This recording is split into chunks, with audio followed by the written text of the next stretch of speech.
معاملے میں اور میڈیا پہ بھی ڈسکس ہوا ہے، مگر جس کو ہمیں سوچنے کی اور سمجھنے کی ضرورت ہے کہ جس انکوائری کا کہا گیا ہے، جس میں غالباً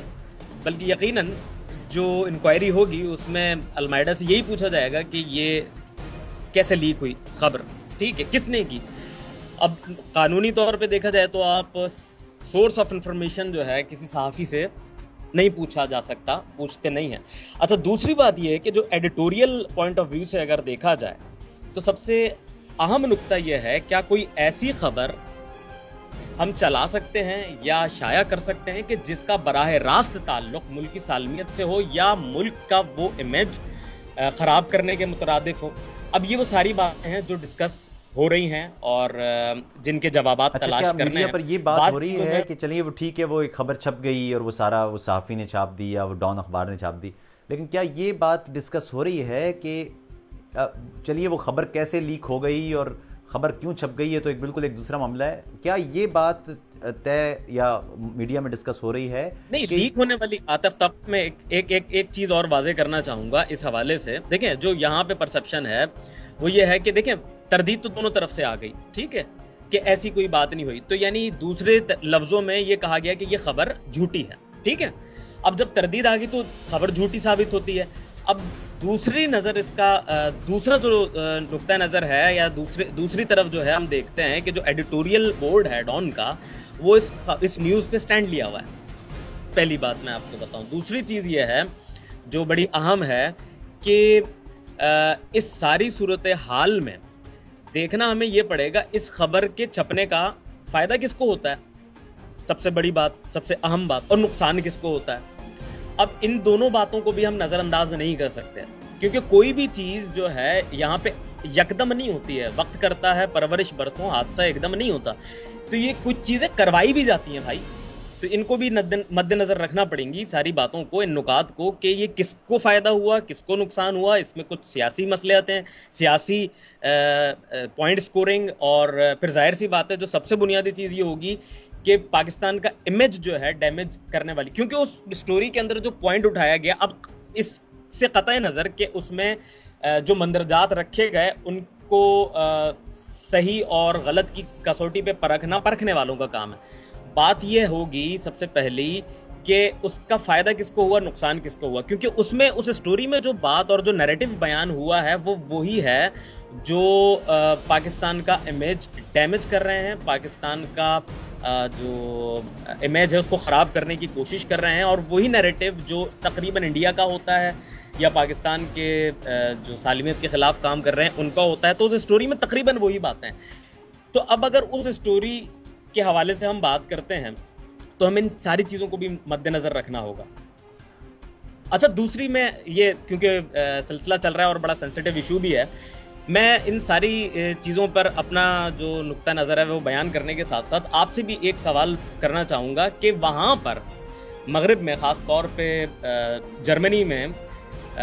اس سٹوری کو کس طرح دیکھا گیا، اور مطلب آپ اور وہاں پاکستانی کس طرح سوچ رہے ہیں؟ اچھا، یہاں پر جو انٹرنیشنل میڈیا نے اس کو ظاہر ہے زیادہ فوکس اس بات پر نہیں تھا کہ کوئی خبر چھپی ہے. یہ خبر چھپنے کے بعد صحافی کا نام ECL میں جانے کی وجہ سے یہ خبر انتہائی پھیل گئی. گورنمنٹ کی طرف سے جو رسپانس تھا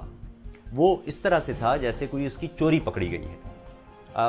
حالت یہ ہے، ہم یہ دیکھ رہے ہیں پچھلے کئی سالوں سے پاکستان پر یہ الزام لگ رہا ہے کہ پاکستان، اور بھارت کی طرف سے مسلسل یہ الزام آ رہا ہے، اور ساتھ ہی ساتھ افغانستان کی طرف سے بھی یہ الزام آتا ہے کہ پاکستان پراکسی جنگ میں مصروف ہے، اور پاکستانی ISI وہ ایسے شدت پسند عناصر ان کی مدد کرتی ہے جو، اور ان کو پاکستان کی جو ملٹری اسٹیبلشمنٹ ہے وہ ان جہادی عناصر کو وہ اسٹریٹجک اثاثہ سمجھتی ہے. اس کا نقصان دیکھیے یہ ہے کہ، اور پاکستانی میڈیا کے بارے میں جو میڈیا پہ چھپنے کے بعد صحافی کے ساتھ جس طرح کے ECL میں اس کا نام ڈالنا، اس سے نقصان یہ ہوا کہ وہ امیج جس کی آپ بات کر رہے ہیں کہ وہ امیج اس خبر سے خراب ہو گیا. اس سے زیادہ خطرناک بات یہ ہو گئی کہ وہ خبر سے زیادہ یہ جو رد عمل تھا پاکستانی گورنمنٹ کا وہ بڑا ایک عجیب و غریب تھا. لگ یہ رہا تھا کہ اس بات پر بات نہیں ہو رہی کہ ایسا کوئی معاملہ ہے، بلکہ اور یہ بات یہ دیکھیں نا، یہ الزام تو مستقیم کافی عرصے سے، یہ آج کا الزام نہیں ہے، یہ الزام پچھلے 10-15 سال سے لگ رہا ہے. یہ الزام وہ الزام ہے جو فرت اللہ بابر نے، یہ الزام وہ الزام ہے جو فرت اللہ بابر نے اسمبلی کے فلور پر کھڑے ہو کر پاکستان کے فوجی اداروں پر لگایا ہے. یہ الزام وہ ہے جو اعتزاز احسن کئی دفعہ لگا چکے ہیں. یہ الزام اپوزیشن کے کئی لیڈر یہ لگاتے ہیں، یہ الزام کہ پاکستانی ملٹری اسٹیبلشمنٹ وہ کسی طرح سے جو غیر ریاستی عناصر ہیں ان کی مدد کرتی ہے. اب پچھلے کچھ عرصے سے ظاہر ہے، جب پٹھان کوٹ کا واقعہ ہوا ہے یا اس سے پہلے ممبئی کا واقعہ ہوا اور اب جو اڑی کا واقعہ ہوا، اس کے بعد جو نیریٹو تھا پاکستان کے بارے میں، جو ایک انڈیا کی طرف سے مسلسل یہ دنیا بھر میں کہا جا رہا تھا کہ پاکستان، جب پاکستان سے بات کی جاتی ہے تو وہ کہتے ہیں جی کہ ہم تو ان عناصر کو جانتے نہیں ہیں، اور دوسری طرف پاکستان کی ملٹری اسٹیبلشمنٹ ہے وہ یہ پاکستان میں یہ لوگ حافظ سعید اور مسعود اظہر اور اس طرح کے جو دوسرے ایلیمنٹ ہیں، لشکر جھنگوی کے لوگ ہیں، یا اس طرح کے جو دوسرے ایلیمنٹ ہیں جو جہادی ایلیمنٹ ہیں، وہ پاکستان میں کھلے پھر رہے ہیں، جلسے کر رہے ہیں، انہیں روکنے والا کوئی نہیں ہے. اس وجہ سے یہ اس کی شدت اور بڑھ گئی. اور میں آپ کو بتاؤں کہ نیو یارک میں نواز شریف کی تقریر کے بعد نواز شریف نے بڑا زور دیا کشمیر کے اوپر، اور اس کے بعد پاکستان جو، اور دوسری طرف چونکہ جو نریندر مودی ہیں انہوں نے اسٹینڈ لیا ہوا تھا کہ وہ پاکستان کو ہر طرح سے سفارتی طور پر الگ تھلگ کر کے یا تنہا کر دیں گے، اس لیے پاکستان کی طرف سے کئی سفارتکار دنیا کے مختلف ملکوں میں، واشنگٹن میں، برسلز میں، یورپی یونین کے ساتھ اور دیگر ملکوں کے دارالحکومتوں میں انہوں نے اعلیٰ حکومتی عہدیداروں سے ملاقاتیں کیں. اور اس بیچ میں کوشش یہ کی گئی کہ یہ ثابت کیا جائے کہ پاکستان اور بھارت کے درمیان جو معاملہ ہے کشمیر کا اسے حل کیا جانا چاہیے. اور اسی وجہ سے پاکستان اور بھارت میں یہ جو لفظوں کی جنگ اس وقت چھڑی ہوئی ہے، جو کہ کسی وقت اصل جنگ میں تبدیل ہو سکتی ہے. لائن آف کنٹرول پر مسلسل ہر روز فائرنگ کے واقعات ہو رہے ہیں، ہر روز لوگ مر رہے ہیں. لیکن جو جواب پاکستان کے لیے مل رہا تھا ہر طرف سے وہ یہ کہ ساری باتیں ٹھیک، لیکن پاکستان بہرحال انوالو رہا ہے. اور اس سے پہلے آپ کو معلوم ہوگا کئی ایسی رپورٹس آ چکی ہیں. لندن اسکول آف اکنامکس کی ایک رپورٹ میں کہا گیا تھا کہ کئی طالبان عناصر ہیں جو یہ کہہ رہے ہیں کہ پاکستانی جو ملٹری اسٹیبلشمنٹ ان کی مدد کر رہی ہے اور ان سے رابطے میں. یہ اس وجہ سے یہ الزام اور پکا ہو گیا اور زیادہ سخت ہو گیا. لیکن اس سے زیادہ اہم بات یہ ہے کہ کیا بطور قوم ہمیں خود سے یہ سوال پوچھنا نہیں چاہیے کہ وہ لوگ، پاکستان اقوام متحدہ کا ممبر ہے، اور جب پاکستان اقوام متحدہ کا ممبر ہے تو جب اقوام متحدہ کسی شخص پر کوئی پابندی عائد کر دے تو اس کے بعد اس شخص کو چھوڑا جانا درست نہیں ہوگا، کیونکہ اب ہم جس دنیا میں رہتے ہیں وہ دنیا آئسولیشن کی دنیا نہیں ہے. اس میں چیزیں، آپ کی اکانومی بھی، آپ کی سیاسیات بھی، آپ کا جغرافی، وہ ہر چیز جڑ گئی ہیں. اب وہ جو نیشن سٹیٹس والا معاملہ تھا وہ اب ختم ہو چکا ہے. اب ڈپینڈنسیز ہیں ایک قوم کی دوسری قوم کے ساتھ. اس لیے اس خبر کا جو خطرناک پہلو ہے وہ اور زیادہ خطرناک اس وقت ہو گیا جب پاکستانی اسٹیبلشمنٹ نے جو ای سی ایل میں ایک صحافی کا نام ڈال دیا، اور اس وجہ سے انٹرنیشنل جو میڈیا ادارے ہیں وہ چیخ پڑے کہ یہ ہو کیا رہا ہے. اس میں ایمنسٹی انٹرنیشنل جو ہے وہ انسانی حقوق کی تنظیم، اس کی طرف سے بڑا سخت رد عمل آیا، اور اس نے کہا کہ پاکستانی پرائم منسٹر نے وعدہ کیا تھا کہ صحافیوں کے لیے صورتحال کو بہتر بنایا جائے گا، لیکن یہ کیسے ممکن ہے کہ ایک صحافی کا نام، اور پھر بعد میں آپ نے وجہ بتائے بغیر ہی کون سی ایسی تفتیش ہوئی ہے؟ کیا وہ تفتیش سامنے لائی گئی ہے؟ وہ تفتیش سامنے لائے بغیر ہی، وہ بات سامنے لائے بغیر ہی آپ نے صحافی کا نام پھر نکال بھی دیا. تو یہ وہ معاملہ ہے میرے خیال میں مستقیم کے جس پر شدید بحث رہی ہے،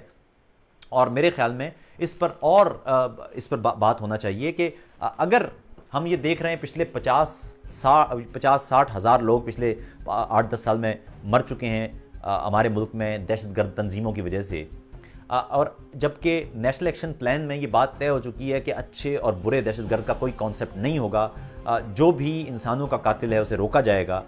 پاکستان میں ہمارے درگاہیں، ہماری خانقاہیں، ہمارے اسکول، ہمارے بازار،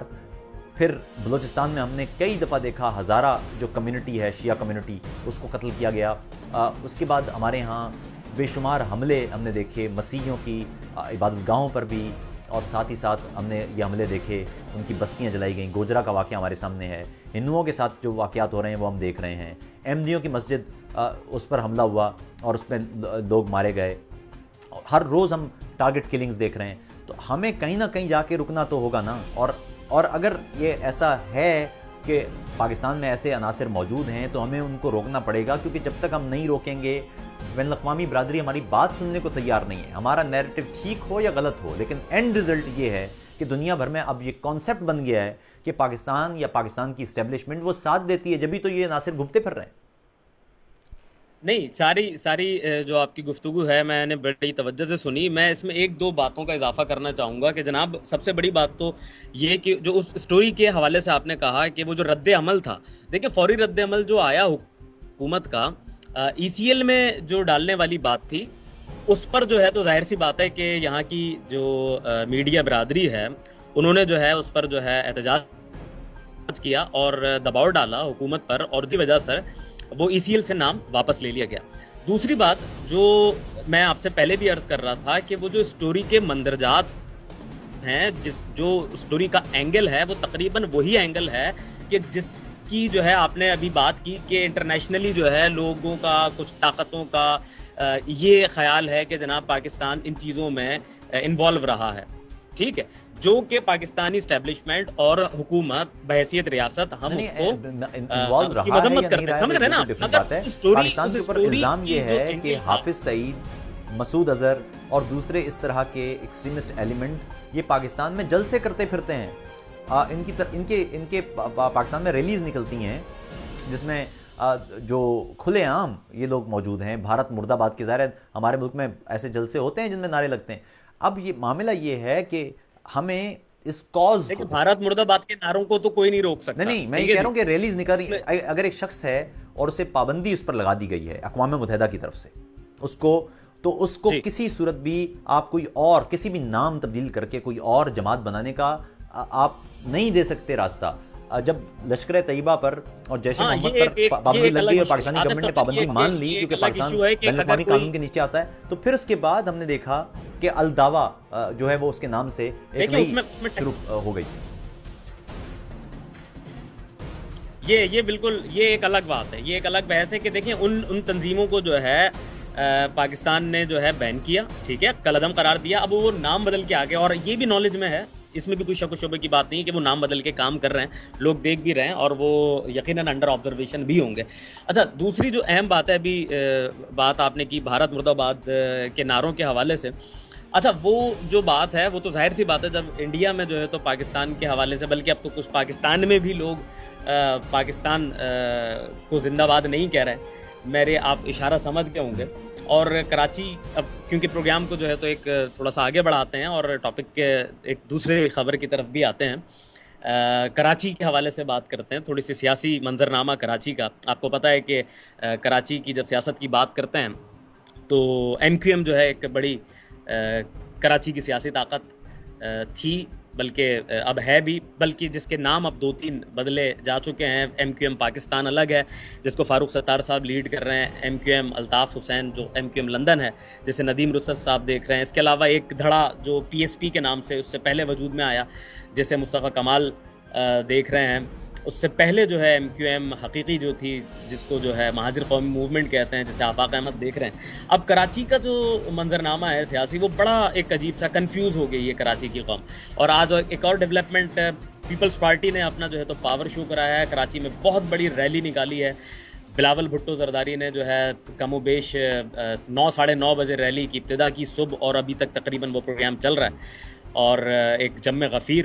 تو اب آپ وہاں پہ کیا بیٹھ کے دیکھتے ہیں؟ ہم تو کراچی میں بیٹھ کے سینیریو کو جس طرح دیکھ رہے ہیں, پھر اس پہ بات کریں گے, اس پہ بھی گفتگو کرنی چاہیے. آپ لوگ وہاں سے اور وہاں کا میڈیا جو ہے تو اس ساری صورتحال کو کس طرح دیکھ رہے ہیں؟ دیکھیے, ایک تو بات یہ ہے کہ پچھلے کچھ سالوں میں جب کراچی کی آپ بات کر رہے ہیں, پاکستان میں آپ کو معلوم ہے کراچی میں ایم کیو ایم ایک طاقت رہی ہے, اور ایم کیو ایم اصل میں آپ کو معلوم ہے کہ M Q M as such خود سے کچھ نہیں ہے. ایم کیو ایم ہمیشہ سے الطاف حسینی کا نام ایم کیو ایم رہا ہے. جو 22 اگست کا واقعہ ہوا ہے جس میں پاکستان مرد آباد کے نعرے لگ گئے اور یہ سارا کچھ ہو گیا, اس کی وجہ سے ایک پرسیپشن یہ ہے کہ ایم کیو ایم پاکستان نے چارج لے لیا اور فاروق ستار جو ہیں وہ اب ایم کیو ایم پاکستان دیکھ رہے ہیں. لیکن آپ کو معلوم ہے کہ فاروق ستار کو یا ایم کیو ایم کو کبھی بھی مہاجر ووٹ نہیں پڑا. آپ ظاہر کراچی میں رہتے ہیں, آپ جانتے ہیں کہ ایم کیو ایم کو نہیں ووٹ پڑتا, وہ الطاف حسین کو ووٹ پڑتا ہے. اور اب جب کہ ہم یہ دیکھ رہے ہیں کہ الطاف حسین کی جو ایم کیو ایم لنڈن ہے اس کی طرف سے کلیئر کٹ یہ بات آئی کہ جو لوگ ایم کیو ایم پاکستان کی باتیں کر رہے ہیں وہ ذرا ریزائن کریں اور دوبارہ سے عوامی طاقت لے کے آ جائیں. صحیح. تو آپ میرے خیال میں جو کراچی میں رہنے والے لوگ ہیں وہ اچھی طرح سے جانتے ہیں کہ ووٹ, کراچی کا ووٹ, وہ مہاجر ووٹ جو ہے وہ نہ تو پی ایس پی کا ہے, نہ وہ ایم کیو ایم پاکستان کا ہے, نہ وہ ایم کیو ایم حقیقی کا ہے. وہ ووٹ بہرحال الطاف حسین کر رہا ہے.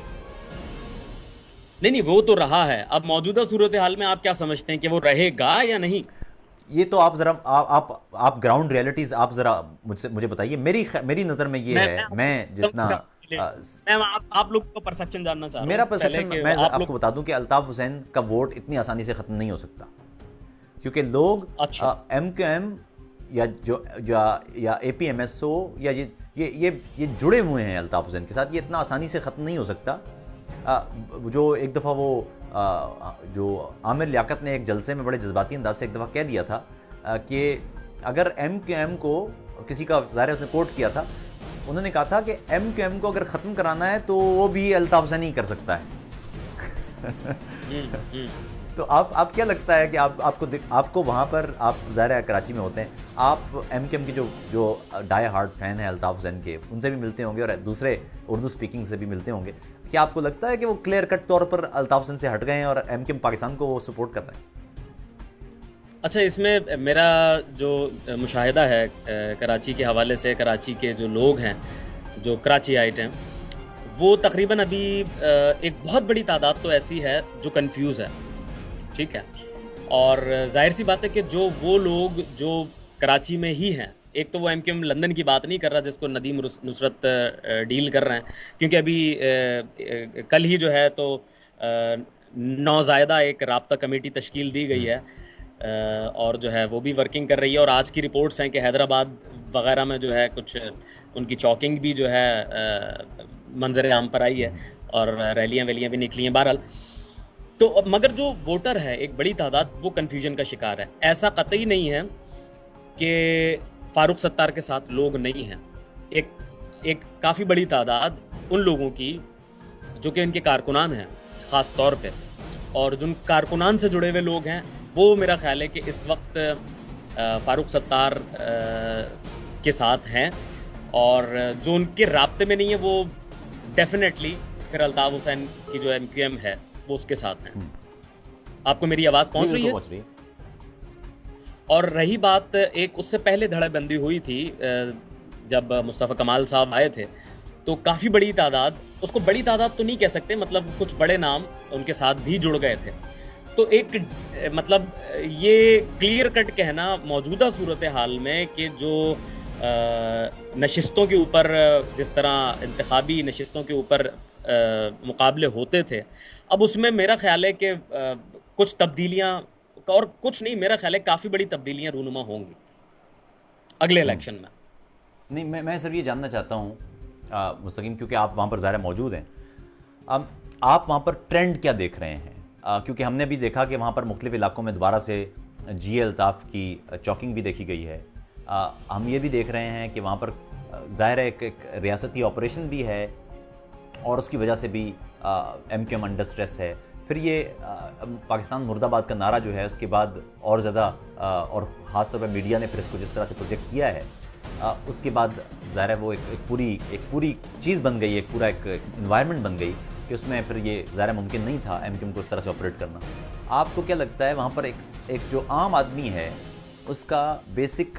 اس کی کنفیوژن کی, ایک تو ظاہر ہے آپ نے وجہ بتائی, لیکن اس کا ٹرینڈ کس طرف جا رہا ہے؟ یہ جو موڈ ہے مہاجروں کا یا اردو اسپیکنگ کا, وہ کس طرف نظر آ رہا ہے؟ دیکھیں, اس پہ عاطف توقیر اس نعرے کے بعد جو ہے کراچی کی سیاست میں, اور خاص طور پہ اردو اسپیکنگ جو آبادی کا ایک بہت بڑا طبقہ ہے کراچی میں جو رہتا ہے, وہ واقعی ان کو جو ہے تو انہوں نے پھر ری تھنک کیا اپنی پورے سیاسی حساب کتاب کو, معاملات کو,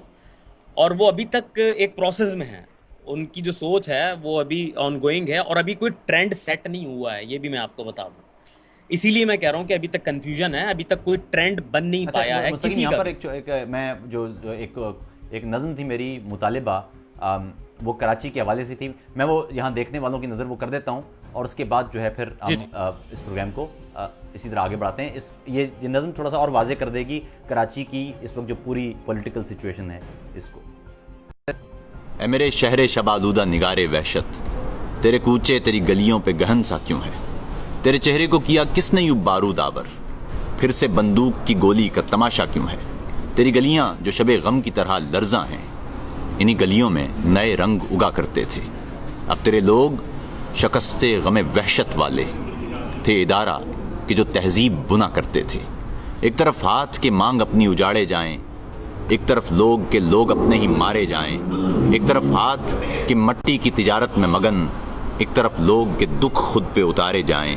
ایک طرف وہ کہ طلب سانس کا تاوان کریں, ایک طرف یہ کہ جو دشمن سے شکستیں مانیں, ایک طرف وہ کہ ہیں پروردہ خوف و دہشت, ایک طرف یہ کہ جو خود سانپوں کو گھر میں پالیں, ایک طرف بوٹ کہ خود اپنے گھروندے روندیں, ایک طرف لوگ کہ گولی کی زبانیں بولیں, ایک طرف وردیاں پہنے ہوئے یہ ہرکارے, ایک طرف لوگ کے دہشت کے نشانے تولیں, ایک طرف لشکری ہر روز نئے وار کے ساتھ, ایک طرف عسکری چلتے ہوئے ہتھیار کے ساتھ. کوئی سورج یہاں نکلے بھی تو کیسے نکلے, وحشتیں جڑ گئیں ہر کوچہ و بازار کے ساتھ. اب کوئی راہ نکلتی ہے تو مقتل کی طرف, اب کوئی شام ابھرتی ہے تو وحشت والی, اب کے بازاروں میں بکتے ہیں سہولت سے کفن, اور آنکھوں میں تھکن ہے کوئی دہشت والی. میرے لوگو, اے میرے درد گزارے لوگو, سانحہ وار کسی خوف کے مارے لوگو, اب نیا ورد یہی ہے کہ تمہیں اٹھنا ہے, آیت صبح فروزاں کے کنارے لوگو. ہو زباں رنگ و ثقافت یا کوئی مسلک و دین, یہ دراڑیں ہمیں ٹکڑوں میں پلٹ ڈالیں گی. ہو سیاست کی یا مذہب کی تجارت لوگو, یہ خلیجیں کہ صفوں ہی میں زہر پالیں گی. روشنی کے لیے درکار ہیں گلیوں کو دیے, اور دیے وہ جنہیں خون سے بھی نکھارا جائے. خوف ہے خاموشی اور خوف کا رد آوازیں, اب جو چپ ہیں انہیں قاتل ہی پکارا جائے. اے میرے شہر شب آلودہ نگارے وحشت, تیرے کوچے تیری گلیوں پہ گہن سا کیوں. جی مستقیم, یہ مطالبہ نظم میں نے یہاں دوستوں سے شیئر کی. اس میں آپ دیکھ سکتے ہیں کہ کراچی کی جو ڈائنمکس ہے, کراچی میں جو سیاسی ایک مسئلہ ہے, اور وہ پچھلے کئی دہائیوں سے ہم دیکھ رہے ہیں, وہاں پر ایک ایم کیو ایم ایک حقیقت ہے, اور اب چونکہ وہاں پر ریاستی ایک آپریشن بھی جاری ہے, اور اس کا فائدہ بھی ہم نے دیکھا ہے کسی حد تک. لیکن اس کے ساتھ ہی جو کراچی کی اردو بولنے والی کمیونٹی ہے, اس کے اندر جو ایک احساس پیدا ہوا ہے دیوار سے لگا دیے جانے کا, وہ بھی ہمارے سامنے ہے. تو اس کو مستقیم وہاں پر اس تناظر میں ذرا آپ مجھے بتائیے کہ وہاں پر صورتحال ہے کیا؟ نہیں, میرا نہیں خیال کہ اس کو اس تناظر میں لوگ دیکھ رہے ہیں کہ دیوار سے لگانے والی کیفیت, تو کیونکہ میرا نہیں خیال کہ کسی کو دیوار سے اس طرح لگایا جا سکتا ہے. اور جو سیاسی طور پہ جو ہے دیکھا جائے تو جس طرح کی صورتحال ہے اس میں یقیناً جو لوگ تھے, جو ایم کیو ایم کے جو ووٹر تھا, سپورٹر تھا, وہ اس بارے میں اب سوچ رہا ہے کہ اب اس کی وابستگیاں کہاں ہیں, اب وہ کہاں کھڑا ہے, اور اس کا فائدہ یقیناً دوسری سیاسی قوتوں کو ہوگا. ٹھیک ہے نا, مگر اس بات پر میں یہ نہیں سمجھتا کہ دیوار سے کوئی لگانے کا سلسلہ ہے. لیکن اب جب ہم دیکھ رہے ہیں کہ ایم کیو ایم لندن نے اپنی رابطہ کمیٹی بنا دی ہے الگ سے, اور ایک ایم کیو ایم کا دھڑا جسے آپ ایم کیو ایم پاکستان کہہ رہے ہیں, اور پھر اردو بولنے والوں کی ایک اور جماعت پی ایس پی یعنی پاک سرزمین پارٹی وہ بھی ہے, تو آپ کو نہیں لگتا کہ جو ایم کیو ایم کا ووٹ ہے وہ تقسیم ہو جائے گا, اور اس کا فائدہ دوسری جماعتوں کو ہو سکتا ہے؟ بالکل بالکل ایسا ہو سکتا ہے, اور یقیناً ہوگا, کیونکہ اب پہلے تو آپشنز نہیں تھے. ٹھیک ہے, کیونکہ جو نعرہ جیسے آج فاروق ستار صاحب نے بلاول بھٹو کے کسی نعرے کے جواب میں جو ہے تو لگایا کہ بھائی ہم نے ملک بنایا تھا تو ہم صوبہ بھی بنا سکتے ہیں, تو جس پر آج مراد علی شاہ نے فاروق ستار صاحب کو فون کیا اور کہا کہ جناب آپ پہلے اپنی پارٹی سنبھال لیں, یہ صوبے کی بات میں کیجیے گا. تو یہ صوبے والی جو سیاست تھی یہ اس وقت کی تھی جب ایم کیو ایم مہاجر قومی موومنٹ تھی. ٹھیک ہے, اور اسی کا جو کنٹینیویشن ہے وہ آج بھی ایم کیو ایم حقیقی کی طرف سے آپ اس کی فارم میں, اس صورت میں دیکھ سکتے ہیں. اب یہ تو وہ والی بات ہو گئی. اب اگر اتنا اپنے 20 سال کا ارتقائی مرحلہ طے کرنے کے بعد آپ پھر وہی 20 سال پرانا نعرہ لگاتے ہیں تو یقیناً لیکن ایک اچھی بات بھی ہے مستقیم وہ یہ سپورٹر کہ تھے پاکستان میں بہرحال ایک ایک جو کانسیپٹ ہے جمہوریت کا وہ میرے خیال میں وہ بہتر ہوتا جا رہا ہے. اور دوسری بات یہ کہ تمام ادارے پاکستان کے ان کو اپنے اپنے مختص کردہ علاقے میں رہنا چاہیے تاکہ اس کا فائدہ یہ ہو کہ تمام ادارے اس لیے ہیں, تمام سیاست اس لیے ہے, تمام لوگ اس لیے ہیں, تمام تنظیمیں اس لیے ہیں کہ آخر میں پاکستانی قوم اس کا فائدہ ہو. پاکستان زمین کے ٹکڑے کا نام نہیں ہے, پاکستان وہاں بسنے والے 200 ملین لوگ, 20 کروڑ عوام کا نام ہے. اور یہ ملک اس لیے بنایا تھا ہم نے کہ وہاں بسنے والے عام آدمی کا فائدہ ہو, جو ہم پچھلے 70 سال میں نہیں دیکھ رہے. اور ہم نے دیکھا کہ وہاں پر چند خاندان ہیں, ان خاندانوں نے اپنی جیبیں بھر لیں. وہ ایک طرف ہمیں وہ خاندان ہمیں کبھی سوئٹزرلینڈ میں ان کے بینک بھرے ہوئے نظر آتے ہیں, کبھی لندن میں ان کی بڑی بڑی جائیدادیں نظر آتی ہیں. اور at the end of the day ہم یہ دیکھتے ہیں کہ وہاں پر پاکستانی جو عام پاکستانی ہے, کسی گاؤں کا پاکستانی, اس کے بچے اسکول نہیں جا پا رہے, پینے کا صاف پانی نہیں ہے. ہم ایک طرف تو ایٹم بم بنا کے اپنے مضبوط مسلز دکھا رہے ہیں, لیکن دوسری طرف ہمارا وجود اپاہج ہوتا جا رہا ہے. اور ہمیں جب تک یہ معلوم نہیں ہوگا کہ ہماری اصل طاقت ہمارے لوگ ہیں, اگر ہم علم ان لوگوں کو دیں گے, اور وہ علم جو انہیں سکھائے گا, جو انہیں سوال کرنا سکھائے گا, جو انہیں تخلیق کار بنائے گا, جو وہاں پر سائنٹسٹ پیدا کرے گا, اس وقت تک ہم نہیں سمجھتے کہ پاکستان اب سفارتی سطح پر یا کسی بھی اور سطح پر مضبوط ہو سکتا ہے. کیونکہ جب تک علم پیچھے نہیں ہوگا, پس منظر میں علم نہیں ہوگا, وہاں پر پالیسی ساز اپنی جیبیں بھرنے کی بجائے پاکستانی قوم اور وہاں کے بچوں اور نئی نسل کی زندگیاں اور مستقبل بنانے کا جب تک نہیں سوچیں گے, اس وقت تک ہم نہیں سمجھتے کہ کوئی بہتری آ سکتی ہے. مستقیم یہاں پر اپنا پروگرام ہم ختم کرتے ہیں. کوئی اگر آپ نے آخر میں بات کرنا ہے تو ضرور. بس آخر میں ایک خبر ابھی نظر سے گزری ہے, میں چاہوں گا کہ اس پر جاتے جاتے آپ کا تبصرہ بھی لیتا جاؤں اور پھر ہم پروگرام کو وائنڈ اپ کریں. کہ آج جو بھارتی فوج ہے اس نے پہلی بار اپنے ارکان پارلیمنٹ کو جو مبینہ سرجیکل اسٹرائک ہے اس کی کہانی سنائی. یہ آپ نے بھی دیکھی ہوگی, پوری سٹوری جو ہے یہ کئی دنوں سے چل رہی ہے. اور جو بھارتی جو سرجیکل اسٹرائک کا ڈرامہ, جس کا وہ ابھی تک کوئی ایویڈنس سامنے نہیں لا سکے, تو وہ آپ لوگ وہاں پہ اس پوری سٹوری کو انٹرنیشنل میڈیا کس طرح دیکھتا ہے؟ دیکھیے یہ اہم نہیں ہے کہ جب بھی یاد رکھیے گا پروپیگنڈا وارفیئر یہ بہت مضبوط ہوتی ہے, ہر طرف ہوتی ہے. جب بھی آپ ایک پورا فریم کیا جاتا ہے خبر کو, اور اسی لیے متبادل ہم نے شروع بھی اس لیے کیا کہ وہ پروپیگنڈا وارفیئر یا یہ جو پروپیگنڈا نیریٹو ہے یا جو فریمنگ ہے اس کو توڑا جائے اور کھل کے بات کی جائے چیزوں پر. بات یہ ہے کہ ہمیں, جس طرح میں نے اس پروگرام کے شروع میں کہا, ہمیں سب سے پہلے آپ یاد رکھیے کہ دشمن کوئی بھی ہوگا اس کا تو کام ہے کہ وہ ہر وہ طریقہ اپنائے جس سے آپ کو نقصان پہنچتا ہے. لیکن سب سے پہلے ہمیں اپنی صفیں درست کرنی ہیں. ہمیں اپنی صفوں کے اندر موجود وہ لوگ جو ہماری قوم کے دشمن ہیں, جو ہمارے لوگوں کے دشمن ہیں, جو ہمارے بچوں کے دشمن ہیں, انہیں نکالنا پڑے گا, انہیں قانون کے کٹہرے میں لانا پڑے گا, انہیں ان سے سوال پوچھنے پڑیں گے. دیکھیے مستقیم, پتہ ہے ایک اور بات, جب ابھی پاکستان میں سزائے موت بحال ہوئی تو ہمارے ایک بہت اچھے دوست ہیں, ان سے گفتگو ہو رہی تھی اور وہ بڑے خوش تھے کہ اچھا ہے جو کرمنلز ہیں انہیں سزائے موت ہو جائے گی. اور میں اس وقت ان سے بات کرتے ہوئے میں نے ایک بات کی, اور وہ یہ کہ یہاں پر اسکینڈینیویا جو ہے, یعنی جو شمالی یورپ ہے, یہاں پر آہستہ آہستہ جیلیں ختم ہو رہی ہیں. جو شمالی یورپ کے ملک ہیں وہ جرمنی اور ہالینڈ سے وہ جیلیں اور جیل کے کمرے کرائے پر لے رہے ہیں, کیونکہ ان کے پاس جیلیں بڑی بڑی ہیں اور وہاں پر رکھنے کے لیے لوگ نہیں ہیں. تو اس لیے وہ کہتے ہیں کہ جب اتنے سارے لوگ ہیں نہیں تو 2-4 جو 10-15 جو کمرے چاہیے وہ دوسرے ملک سے ہی لے لیتے ہیں. اس لیے کہ جرائم اس وقت ختم ہو جاتے ہیں جب آپ کی قوم پڑھی لکھی ہو, جب اس کے سامنے ایک مستقبل ہو. پاکستان جیسا ملک تو راکٹ کی طرح ترقی کر سکتا ہے, اس کی وجہ ہے کہ جس ملک میں 50% سے زیادہ آبادی انڈر 30 یعنی 30 سے کم عمر بچوں کی ہے, جن کے لیے بے شمار چیزیں پیدا کی جا سکتی ہیں. اور وہاں پر پاکستان جیسے ملک کی بنیادی طاقت اس کے لوگ ہیں. وہاں کا خطہ بہت زرخیز ہے, وہاں کی مٹی زرخیز ہے, وہاں سورج موجود ہے, وہاں پر تمام تر ذرائع اور وسائل موجود ہیں. دنیا کے بلند ترین پہاڑی چوٹیاں وہاں پر ہیں. ایک چھوٹا سا ملک جو رقبے کے لحاظ سے بڑا چھوٹا سا ملک ہے، یہ بہت کم ہوتا ہے کہ وہاں پر تمام تر قدرتی جو ذرائع ہیں، جو وسائل ہیں وہ موجود ہوں۔ صحرا وہاں پر ہے، وہاں پر گرم پانی کی بندرگاہیں ہیں، وہاں پر ایک طویل کوسٹل لائن ہے، اگر اس کوسٹل لائن کو استعمال کیا جائے تو وہاں پر ونڈ ٹربائن کے ذریعے ہم بے شمار بجلی پیدا کر سکتے ہیں۔ ہمارے پاس صحرا ہے، وہاں پر اگر ہم سولر پینلز لگا دیں تو وہ پورے پاکستان کی بجلی کا معاملہ ختم کر سکتے ہیں، بلکہ آپ بجلی ایکسپورٹ کرنے لگ جائیں گے۔ وہاں پر آپ کے پاس جھرنے ہیں پانی کے، اگر آپ چاہیں تو چھوٹے چھوٹے بے شمار ڈیم بنا کر بہت توانائی حاصل کر سکتے ہیں۔ یہ دنیا اور 21ویں صدی کی دنیا توانائی کی دنیا ہے، جس کے پاس زیادہ توانائی ہے، جس کے پاس، اور اس کے لیے بھی میں پھر بتا دوں آپ کو، پھر بار بار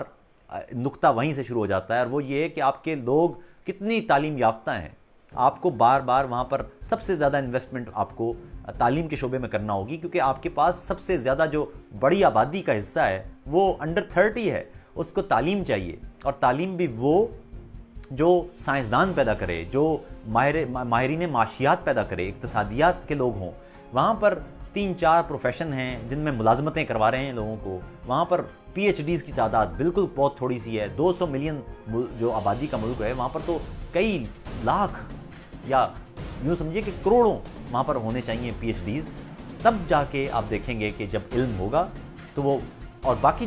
جو پروپیگنڈا نیریٹیوز ہیں یہ خود بخود اس وقت ختم ہو جاتے ہیں جب آپ اتنے پڑھے لکھے ہوں۔ یاد رکھیے گا، میں نے پہلے بھی متبادل میں کہا تھا مستقیم، کہ ایک عام آدمی مرتا ہے تو وہ تکلیف کی بات ہوتی ہے، لیکن جب کوئی ایک انتہائی پڑھا لکھا آدمی مرتا ہے تو اس کی تکلیف بھی زیادہ ہوتی ہے، اور اس کی شاک ویو بھی زیادہ ہوتی ہے۔ آپ کی گلی میں اگر کوئی ایک عام شخص مرے گا تو اس کی ایک شاک ویو ہوگی، لیکن اگر آپ کی گلی میں واحد پروفیسر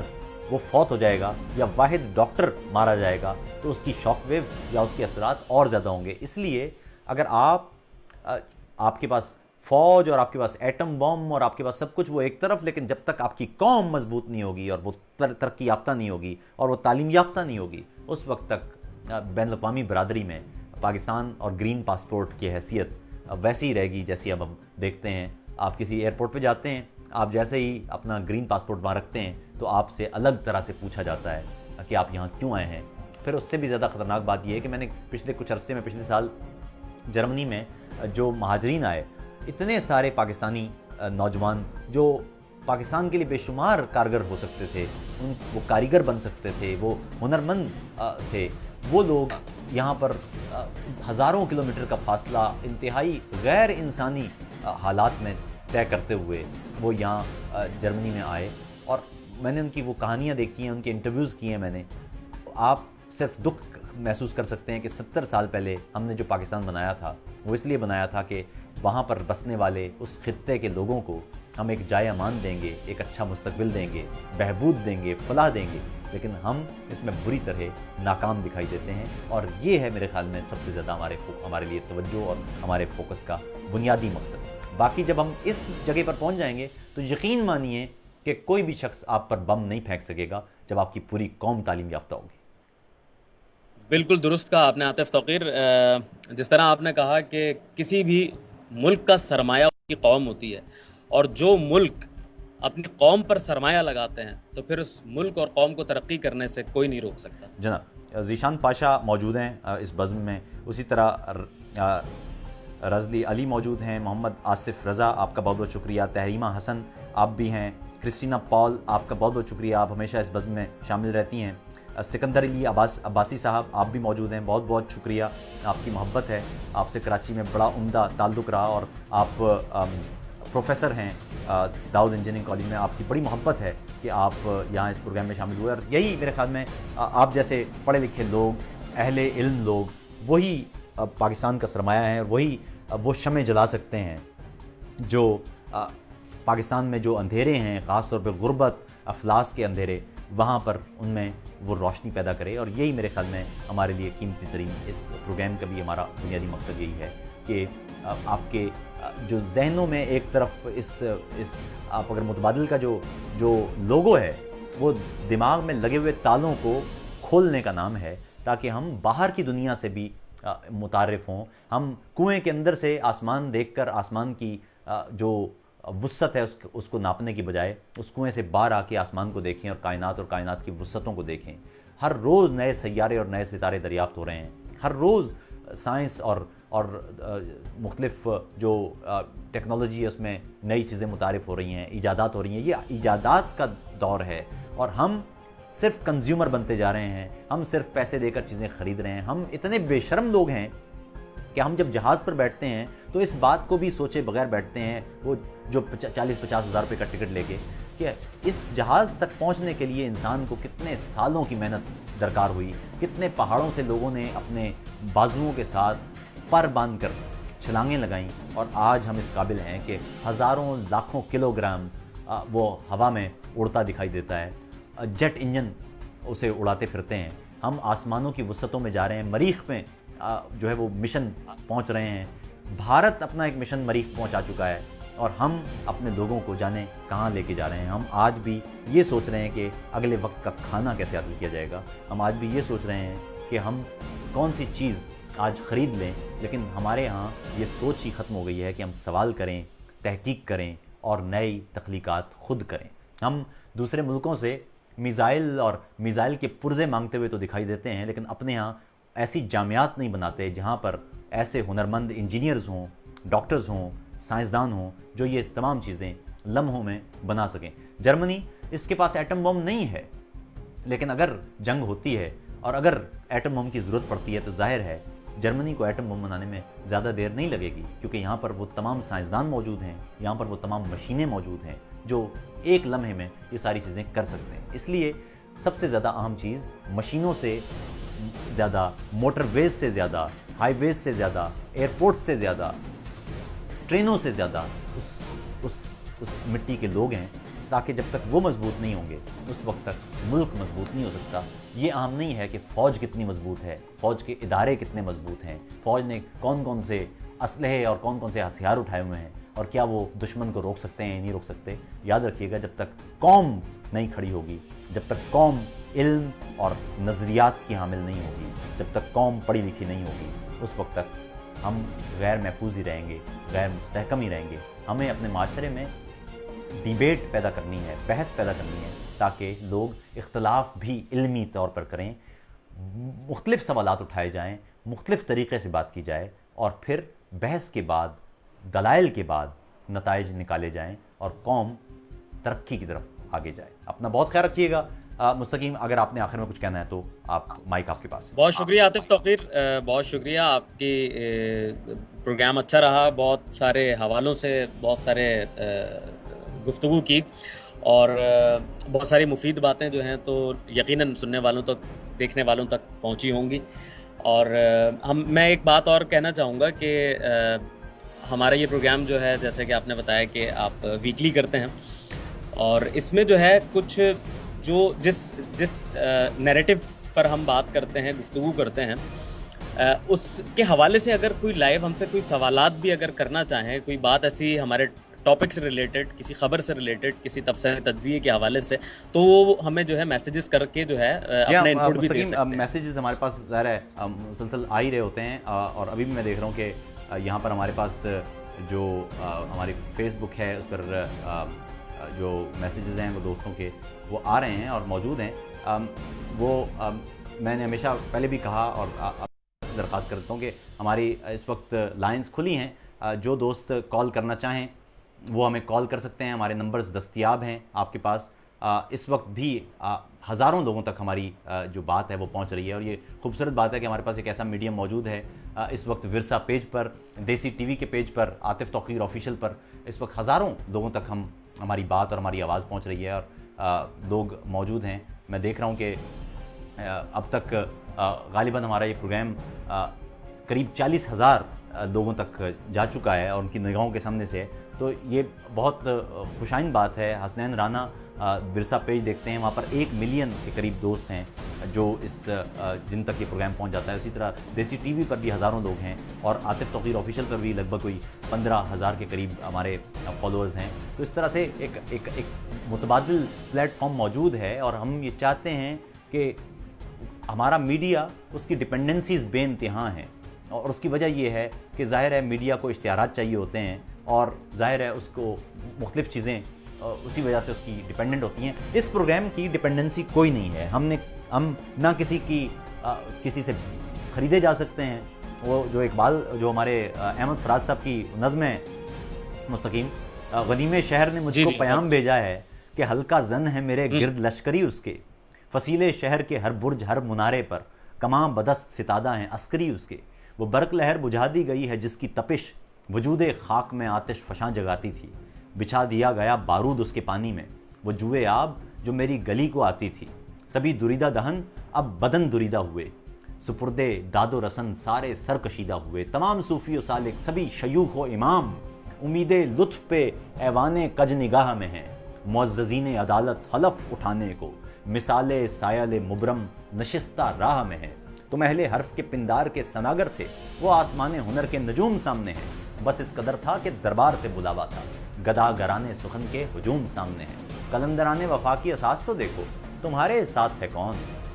آس پاس تو دیکھو، تو شرط یہ ہے جو جاں کی امان چاہتے ہو تو اپنے لوح قلم قتل گاہ میں رکھ دو، وگرنہ اب کے نشانہ کمانداروں کا بس ایک تم ہو،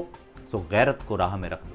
یہ شرط نامہ جو دیکھا تو ایلچی سے کہا، اسے خبر نہیں تاریخ کیا سکھاتی ہے کہ رات جب کسی خورشید کو شہید کرے تو صبح ایک نیا سورج تراش لاتی ہے، تو یہ جواب ہے میرا میرے عدو کے لیے، مجھے نہ حرص کرم ہے نہ خوف خمیازہ، اسے ہے سطوت شمشیر پر گھمنڈ بہت، اسے شکوہ قلم کا نہیں ہے اندازہ، میرا قلم نہیں کردار اس محافظ کا جو اپنے شہر کو محصور کر کے ناز کرے، میرا قلم نہیں کاسا کسی سبک سر کا جو غاصبوں کو قصیدوں سے سرفراز کرے، میرا قلم نہیں ہے اذن نیم شب کا رفیق جو بے چراغ گھروں پر کمند اچھالتا ہے، میرا قلم نہیں تسبیح اس مبلغ کی جو بندگی کا بھی ہر دم حساب رکھتا ہے، میرا قلم نہیں میزان ایسے عادل کی جو اپنے چہرے پہ دوہرا نقاب رکھتا ہے، میرا قلم تو امانت ہے میرے لوگوں کی، میرا قلم تو عدالت میرے ضمیر کی ہے، اسی لیے تو جو لکھا تپاکے جاں سے لکھا، جبھی تو لوچ کماں کا زبان تیر کی ہے، میں کٹ گروں یا سلامت رہوں یقین ہے مجھے کہ یہ حصار ستم کوئی تو گرائے گا، تمام عمر کی ایزا نصیبیوں کی قسم میرے قلم کا سفر رائے گا نہ جائے گا۔ تو اس لیے یہاں پر نہ حرص کرم ہے نہ خوف خمیازہ ہے، ہم کھل کر سچائی کے ساتھ پوری بے باکی کے ساتھ اس پروگرام میں آپ سے ملاقات کرتے ہیں، بغیر کسی خوف کے، بغیر کسی مال و متاع کے، تمنا کے یا لالچ کے۔ یہاں پر وہ بات ہوتی ہے جو سچائی ہوتی ہے، کسی کی کوئی سائیڈ نہیں لی جا سکتی نہ لی جائے گی، اور یہی اس متبادل کو متبادل بناتا ہے۔ جو دوست اس وقت یہاں پر ہیں اور ہمارے جو آج کے موضوعات ان پر ان کے حوالے سے کوئی بات کرنا چاہتے ہیں، کال کر سکتے ہیں۔ ہمارے نمبرز جو ہمارا واٹس ایپ کا نمبر ہے وہ بھی یہاں دستیاب ہے، آپ کے پاس ہے، اور جو ہمارا اسکائپ کی آئی ڈی ہے وہ بھی آپ کے پاس موجود ہے، اگر کوئی چاہے تو ظاہر ہے اس میں شامل ہو سکتا ہے۔ جی مستقیم۔ جی میرا خیال ہے کہ تقریباً بڑی ڈیٹیل آپ نے جو ہے اس پروگرام کے حوالے سے یہ جو نظم پڑھی ہے ابھی احمد فراز کی، تو اب ایسے جو سلسلے ہیں بڑا کبھی کبھی سوچتا ہے دماغ کہ آزاد ذہن کے ساتھ، اور مطلب ایک اس طرح کی سوچ کہ جو کسی کی بات سن کے آپ کے اندر نہ آئے، یا کسی کی خبر جو آپ کے کانوں میں زبردستی ٹھونس دی گئی ہو، مگر انسان اپنا بھی دماغ جب کسی چیز پر سوچ اپنی شروع کرتا ہے تو پھر کوئی نئے زاویے نکلتے ہیں، گتھیاں سلجھتی ہیں، اور وہ باتیں، وہ سوالات جو ذہن میں چبھ رہے ہوتے ہیں ان کے جوابات ملنا شروع ہوتے ہیں، اور اس کے لیے شرط یہ ہے تحقیق، ریسرچ،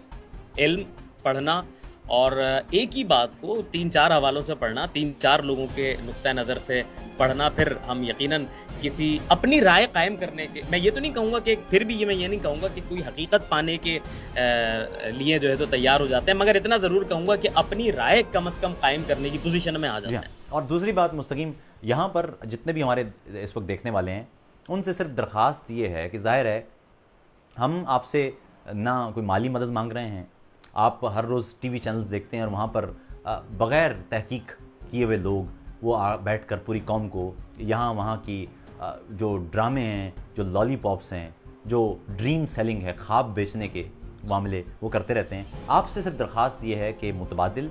جب بھی آپ دیکھیں آپ اسے اپنے پیج پر شیئر کر کے بات کو آگے ضرور پہنچائیں، کیونکہ یہ ضرور ہونا چاہیے۔ اور دوسری بات،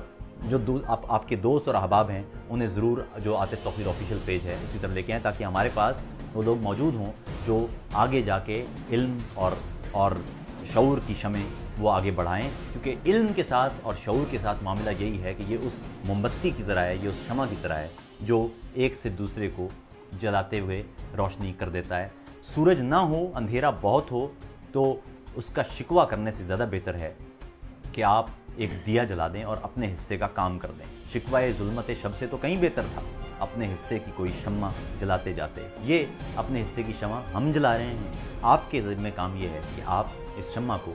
آگے لے جا کر ایک اور شمع جلا دیجئے۔ تمام دوست جو اس وقت موجود ہیں وہ اپنے اپنے پیج پر اس کو ضرور شیئر کیے۔ اپنا بہت خیال رکھیے گا، آپ سے ملاقات ہوگی اب جلد ہی۔ میں صرف یہ بتا دوں کہ آئندہ ویکینڈ پر جو ہم آنکھیں غزل ہیں آپ کی اور متبادل کرتے ہیں وہ نہیں کر پائیں گے، میں اس کو ویک ڈیز کی طرف لے کے جا رہا ہوں تاکہ جو کچھ دوسرے مسائل ہیں ان کو میں دیکھ سکوں۔ یقین کیجئے وقت نہیں میسر آتا، لیکن آپ سے ملاقات ضروری ہے، اور یہ اپنے بطور رائٹر، بطور لکھاری، اور مستقیم غوری یہاں موجود ہیں، فنکار ہیں، وہ صحافی ہیں، وہ ہم بہت سی مصروفیات کے باوجود یہاں پر تمام اپنی مصروفیات کو ایک طرف رکھ کے آپ سے ملاقات اس لیے کرتے ہیں کہ یہ اپنے حصے کا کام ہمیں ضرور کرنا ہے۔ آپ بھی اپنے حصے کا کام ضرور کیجئے، اور یہ جو شمع ہے اس سے دوسری شمعیں روشن کیجئے۔ یہاں جتنے بھی لوگ موجود ہیں ان سے میں بار بار درخواست کرتا رہتا ہوں کہ اپنے اپنے پیج پر ضرور شیئر کیا کیجئے، یہ ایک فیور ہے جو ہمیں آپ سے ضرور چاہیے۔ اپنا خیال رکھیے گا، آپ سے ملاقات ہوگی اب جلدی اسی پیج پر